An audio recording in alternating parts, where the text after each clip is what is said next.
because we're pretty funny when nobody's listening. That's for sure. That's the hard part, is to be funny when it's go time, right? You're right.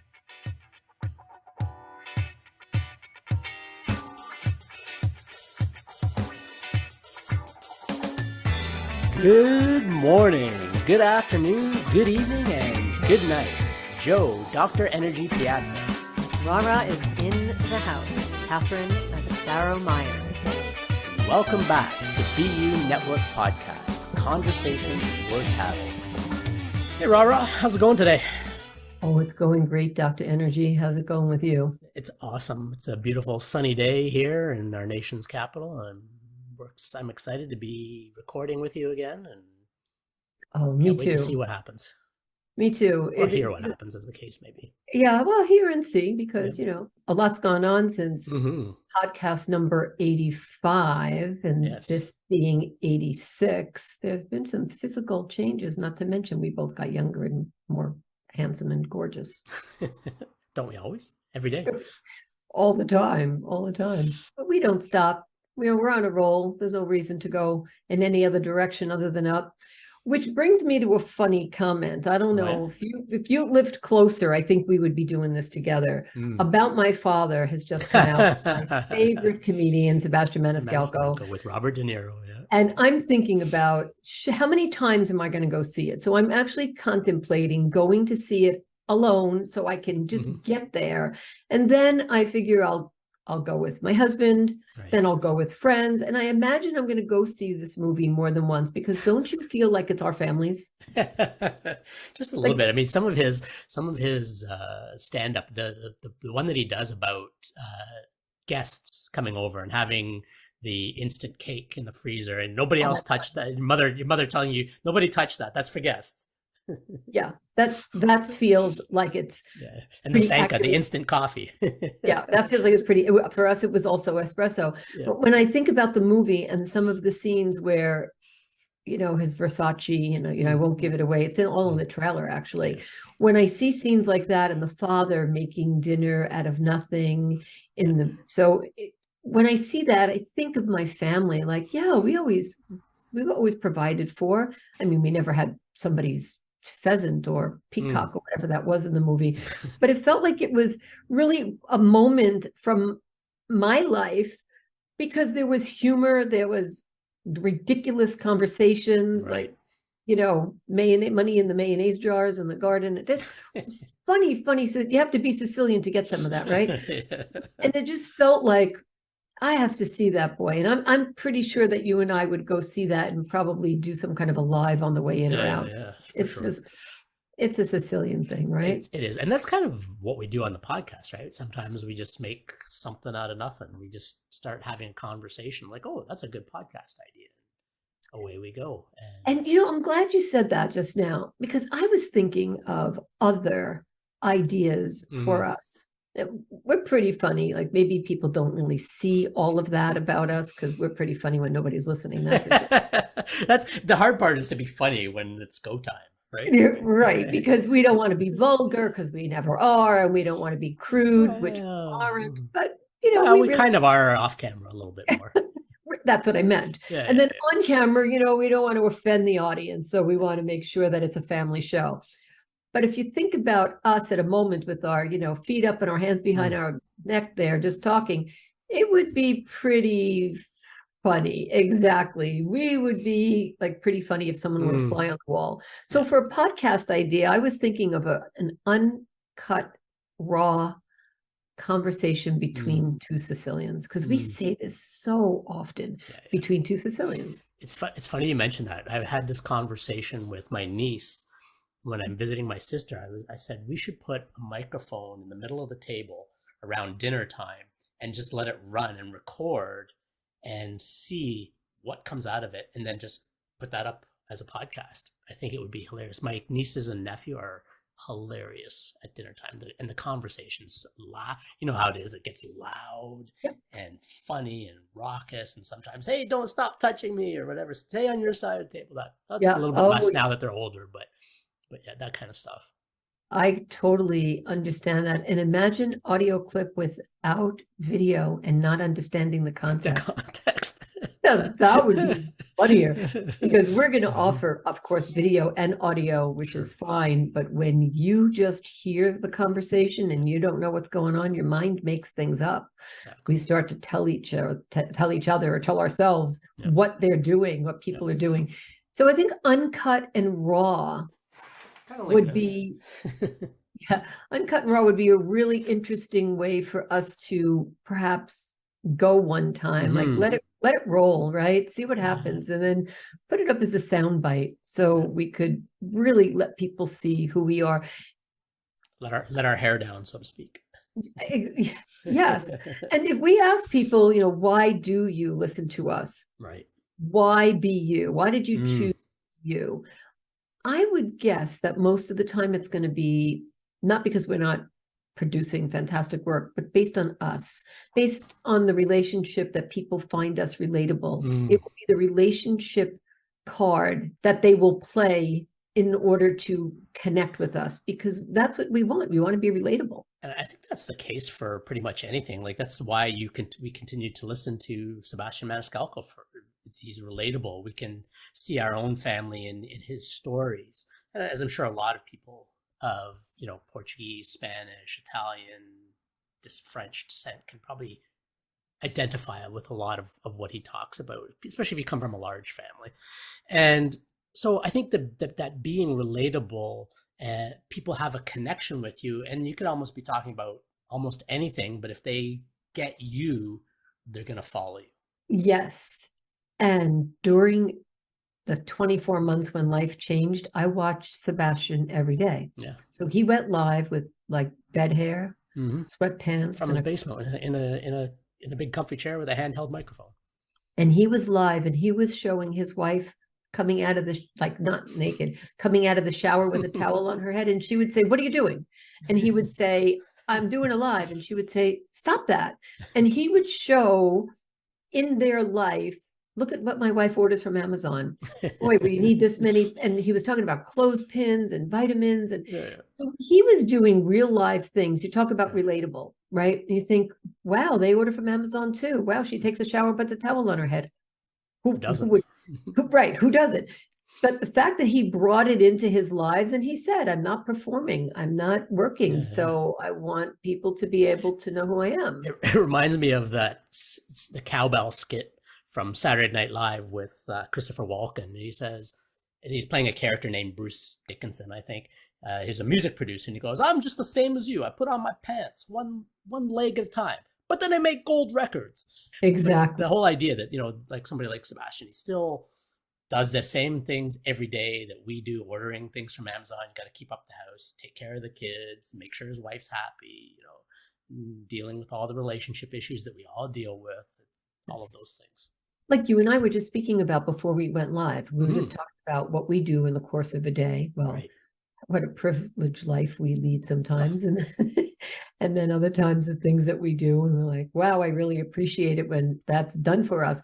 Right. So the things that we do that other people do makes us relatable to them, and therefore builds rapport. Right. And if you're watching this and you're wondering how to build your audience, you build rapport, you establish credibility, you remain authentic. Be relatable, right? To other people who are listening and watching you. And in our industry, we would call it be you. Right.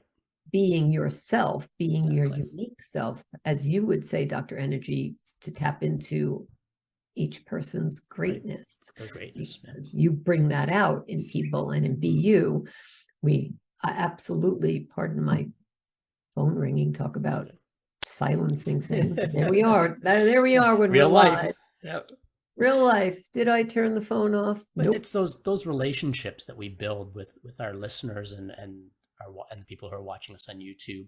When we continue to build those relationships and build more and more intimacy with those relationships, then those people follow us, we follow them where they're at, and then they bring more people along, and we bring more people along, and things build and build and build. And so that back and forth communication really helps to build that relationship. You just said the $1 million phrase, people follow us, but we follow them back. Remember a long time ago, when we were looking for people to sort of catch on to us, And maybe we might have had a thought and said, gee, what can we do to have people watch us? But really what we knew and understood, we went out and gave people the value that we were looking for. And we gave them the currency that was important to them and followed and engaged with them. And that's what builds the relationship, not doing a good job and providing a good service. That's not building a relationship. That's work. Yep. That's proof of concept. But we're talking about relationships. That takes time. Yep. I mean, sometimes it's quick. You could fall in love at first sight, but it still requires an energy exchange. Absolutely. And I think, those building those relationships, that connection is what we're going to talk about with our guest today. Yes. And how to build more intimacy and connection in your relationships. So this might be a good segue into our episode today. So let's head on over to the other side and meet up with Janice. All right, let's go there. Get ready to be inspired as we welcome Janice, the visionary founder of Heart and Soul Tantra, to our BU podcast. With a profound passion for healthy sexual education, content-based relationships, and sexual sovereignty for all genders, Janice has embarked on a transformative 12-year journey. Intriguingly versatile, Janice's professional name is Jaylala. Her diverse background spans sales, administration, government positions, hospitality, artistry, jewelry making, belly dance instruction, and captivating performances. In the words of iconic Gypsy Rose Lee, she embraces the essence of versatility itself. However, it is Janice's recent role as a mother and grandmother that has ignited an unwavering commitment within her, fueled by a profound determination. She fights tirelessly for a world where boys and girls can grow up free from trauma. We are honored to have Janice grace our BU Network podcast, where her wisdom and advocacy will undoubtedly raise awareness and create a lasting positive impact. Brace yourself for an enlightening and transformative conversation worth having as we join forces to inspire change. Welcome, Janice. Thank you. I'm very happy to be here. I'm really honored to be able to call you our friend and to be able to learn from you. You have such an amazing, captivating look. I feel that you do something with your eyes. Now, I don't know if it's just me being one of your fans. Dr. Joe, you too, you do amazing baby blue eyes of yours. There is no escaping them. It's almost like getting into quicksand, if I might say so myself. As soon as you get into them, you're like going right in. I must use my superpowers for good. The both of you, like being in between you right now, I feel like there's something going on. We're in the presence of a professional. Now, I know that you have something to say about eyes and what we do with them. Can you talk a little bit to us about that before we get into the background of your business? Because at this moment, I feel like you can talk to me with your eyes. Wow, that's quite the introduction. Thank you so much. Eye gazing is a very important thing when you're trying to have intimacy. It's communication, but communication with the eyes. When you eye gaze, you're looking to the other person's soul. So you look into their left eye and they look into your left eye because that's the receiving eye. So you're receiving from each other. And when you're looking into it, it's a connection that is so deep that when we do it in Tantra, it's probably one of the most important communication tools for intimacy. Could you pretend that we are your clients? And could you, now this is a first, Dr. Energy. Maybe you should, maybe David should be here, not me. Yeah, but we're this is a professional experiment right here. Could you talk to us like we're your clients and this eye gazing and how we would do that? Okay, so you get into a position where you're facing each other and you're looking at each other. And actually, what's really nice is if you touch the other person's heart. So it's not only just a eye gazing, it's also a very heart-centered type of atmosphere. So you're touching each other's hearts, you're looking to each other's eyes, and you're breathing together. So you're doing what's called the bliss breath. So in the bliss breath, you breathe in for 5, you hold for 5, and then you breathe out through your mouth. And you do that in unison. So that also helps for connection. So that's actually a 3-way connection that you have when you're eye gazing. And then when you're looking into each other's eyes, you're gazing into their soul, you're gazing into their Essence. Yes, their essence. And it is just such a beautiful, beautiful experience. Oh.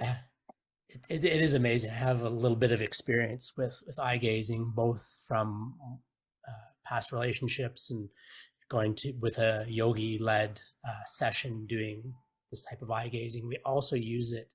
I run some healing day events, and we use it as an exercise amongst the participants, where we look into each other's eyes and recognize the gifts that we have for each other. Same thing, you're touching somebody's heart, and you have your hand on top of their hand on your heart.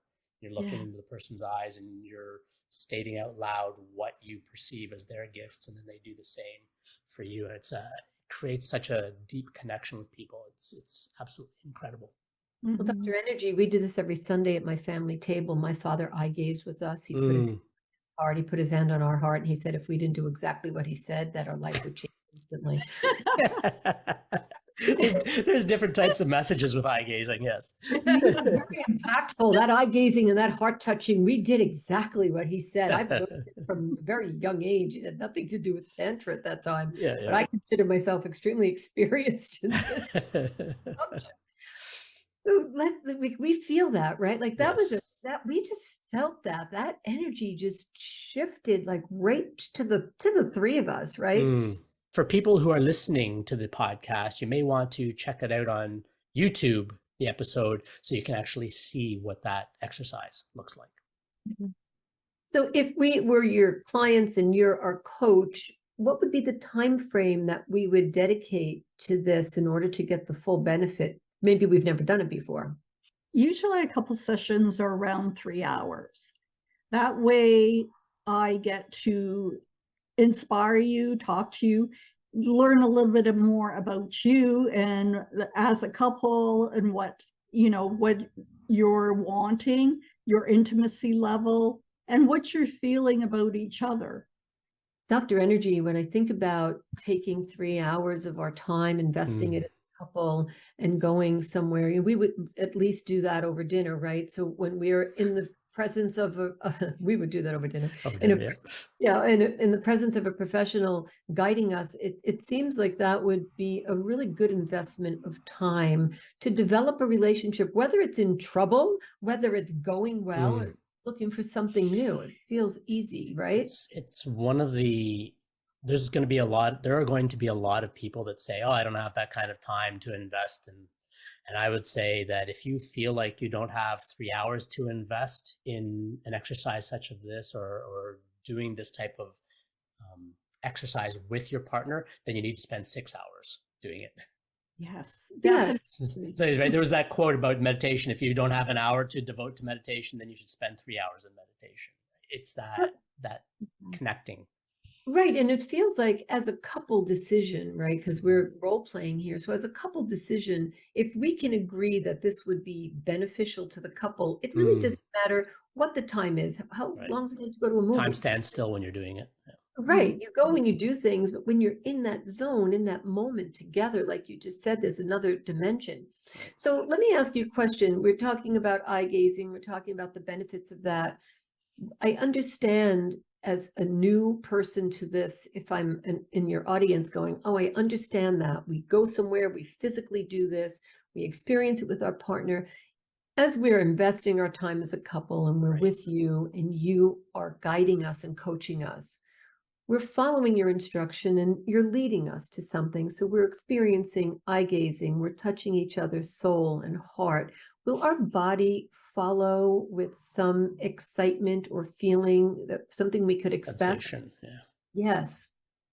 When you're touching each other's soul, you're also touching each other's body.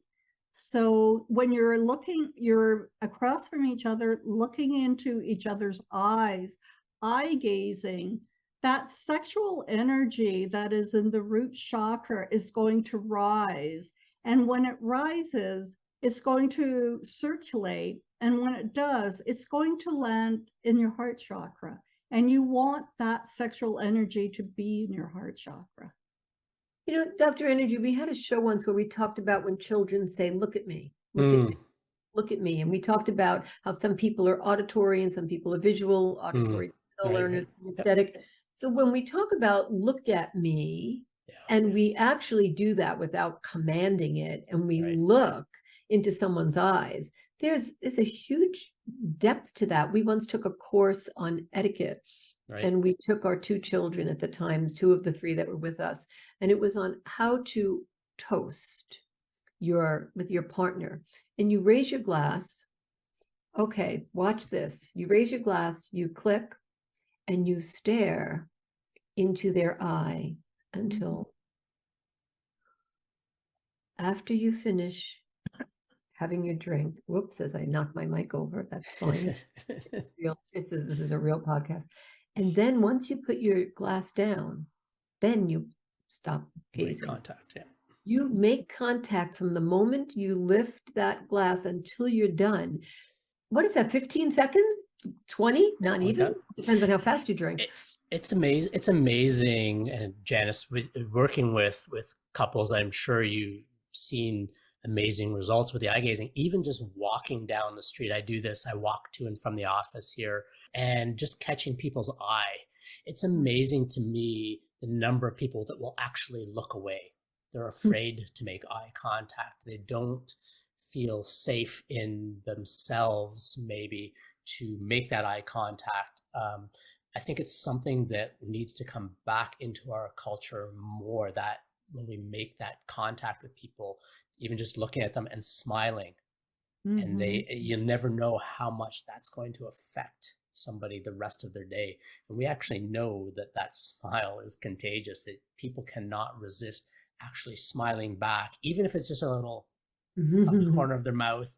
It's an involuntary action, but it immediately shifts our physiology. So that this is the importance of eye gazing goes well beyond doing just exercise. It goes to everyday connection with people. And I'm sure you found this, Janice. Oh, yes, for sure. Everyday connection.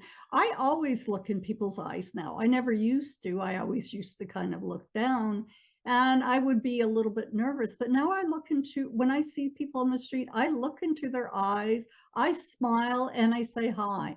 And in most cases, people do that back, and it does make their day. It makes it very touching and beautiful. Well, think about, we mentioned in your intro about being a new grandma.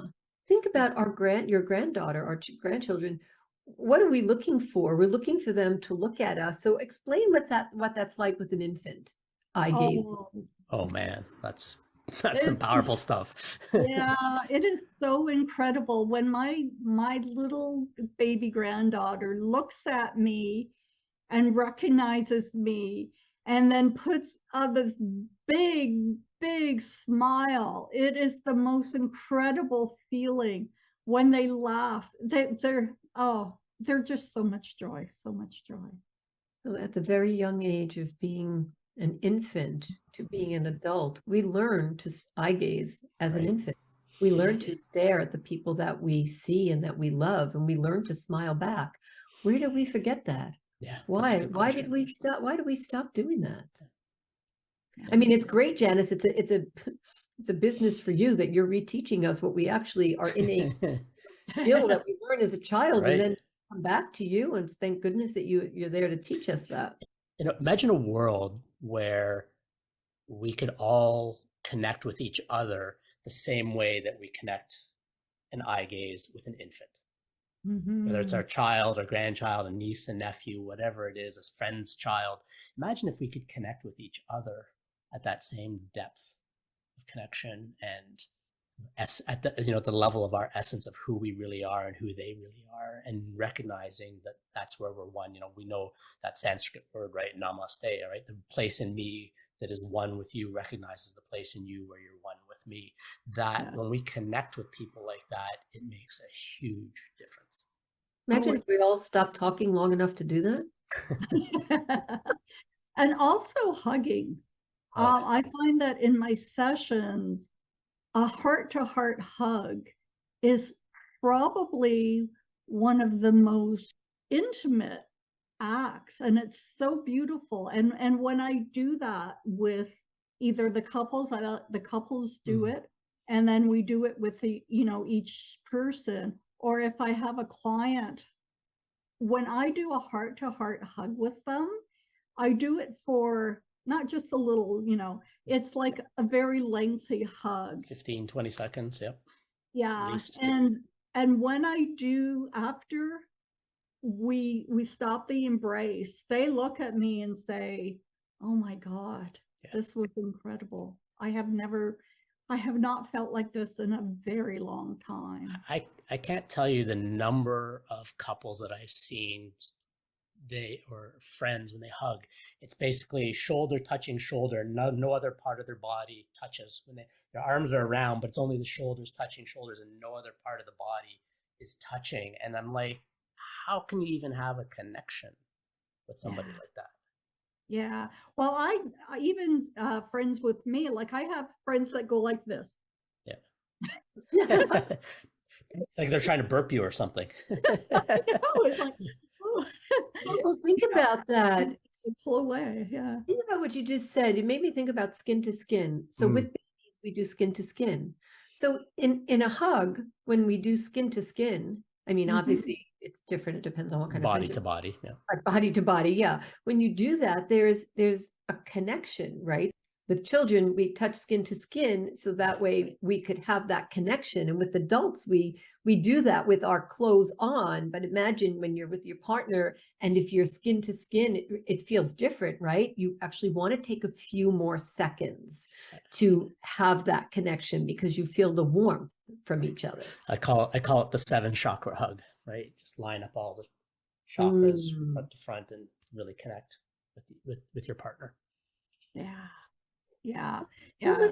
let's talk about that. Let's talk about the chakra, because we didn't talk about theta healing. We didn't talk about Reiki, but could you talk a little bit about how you incorporate this into, whether it's a couple or one person coming to you, how are you incorporating that healing? Reiki is energy healing. When I do Reiki, I pull energy from source. So it's very important if somebody is going through something and they need emotional help. I pull the energy from the Reiki and I give it to them, and it helps them to heal themselves. So not just in a physical way, but in an emotional way, a spiritual way.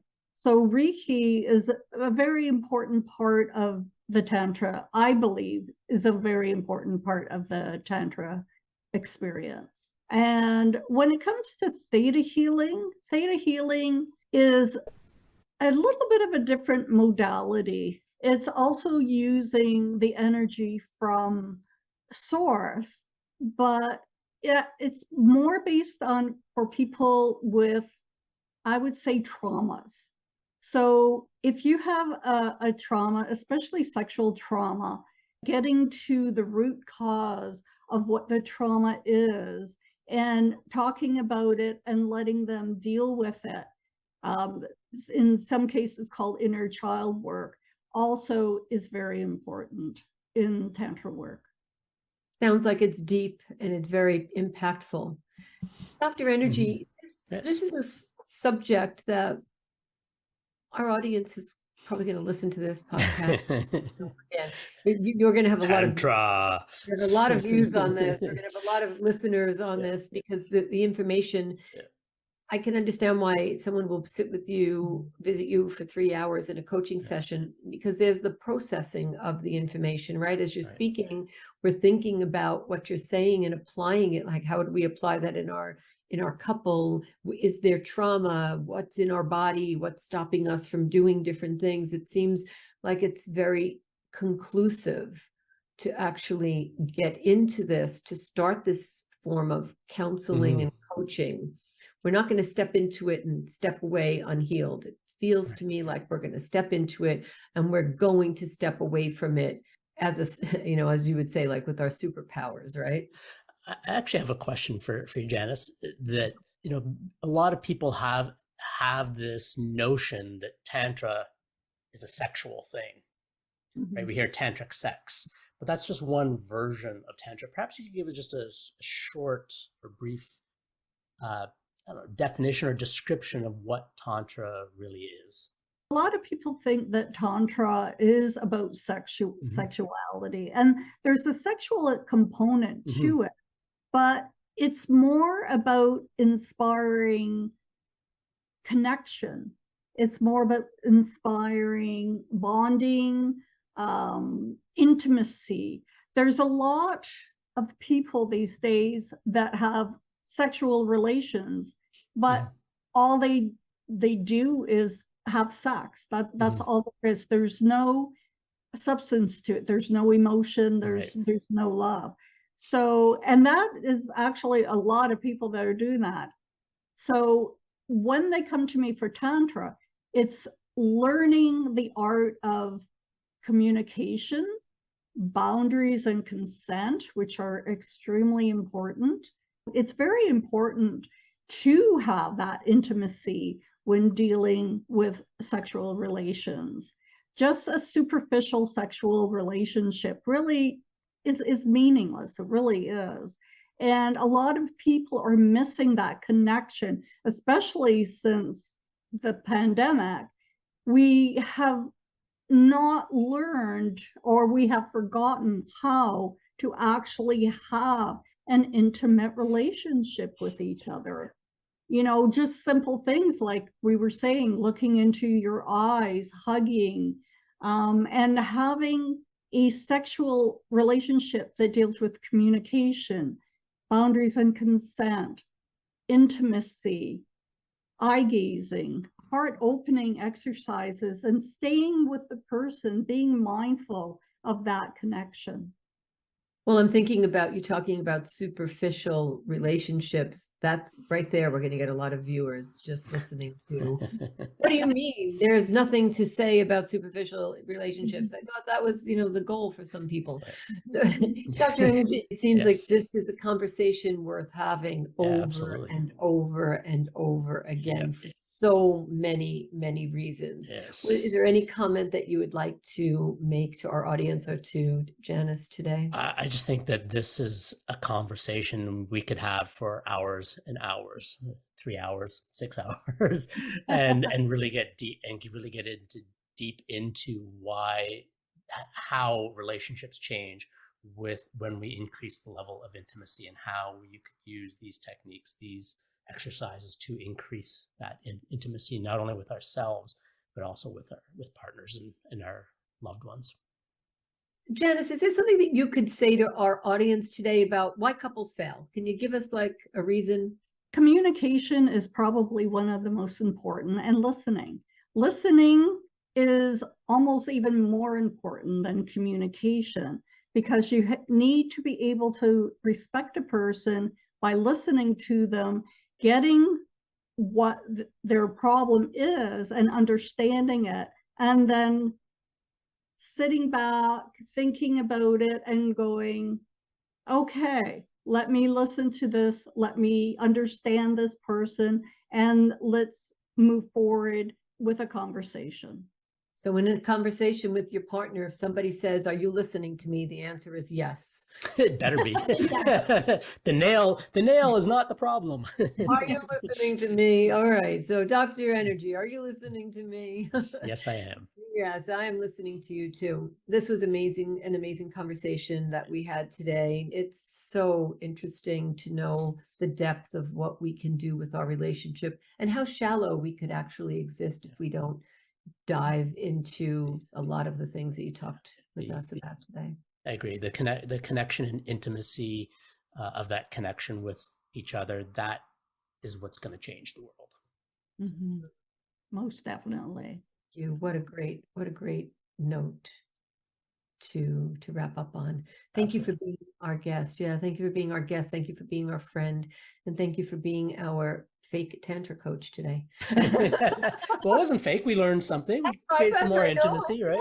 Okay, you're a real Tantra coach. Now we can say that we have experienced Tantra coaching in BU. And if anyone would like to experience that, just come on and listen to this episode. Okay. Absolutely. We'll put links to all of Janice's socials and where you can find her in the show notes. So be sure you check those out, and we'll talk to you all again soon.